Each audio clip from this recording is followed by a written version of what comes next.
do solemnly swear Umaga ng Pebrero 25. Sa Club Pilipino, tuluyan ang nanumpa bilang Pangulo ng Bansa, si Corazon Aquino, sa harap ni Justice Claudio Binang. so help me God.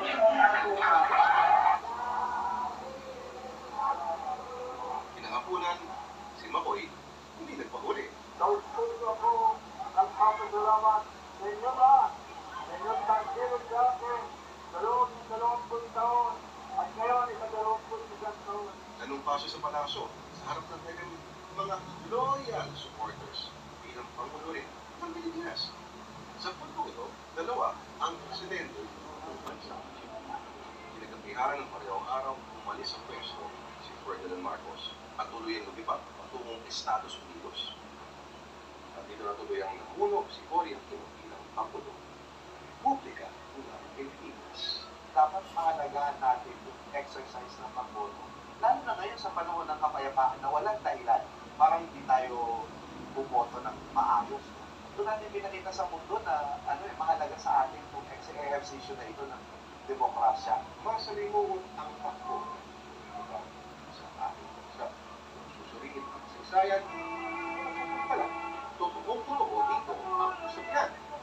Sa politika, walang permanenteng partido. Meron lang permanenteng interes.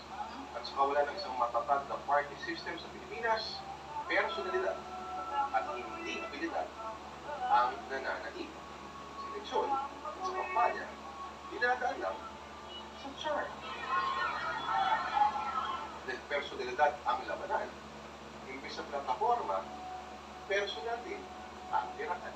Sa ganito, isa lang ang laging talo, ang mga botante.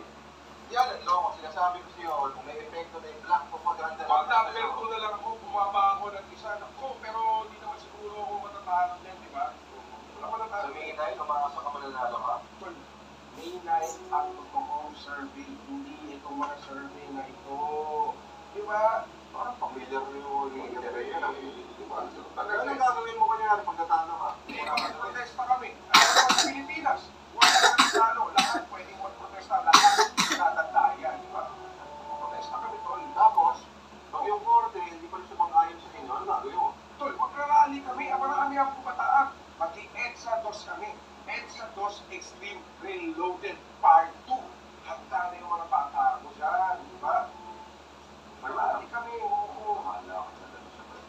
Mga kapatid, tututo kasi, napakapalag natin mga tayo sa kalayaan natin bumoto. At, mga kapatid, mamili ng pinuno na magdadala sa ating tungo sa tunay na pagbabago.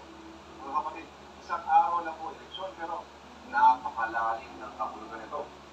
Isang araw lang, pero mga kapatid, 6 na taon nating pagkakatwala ang ating kapalaran.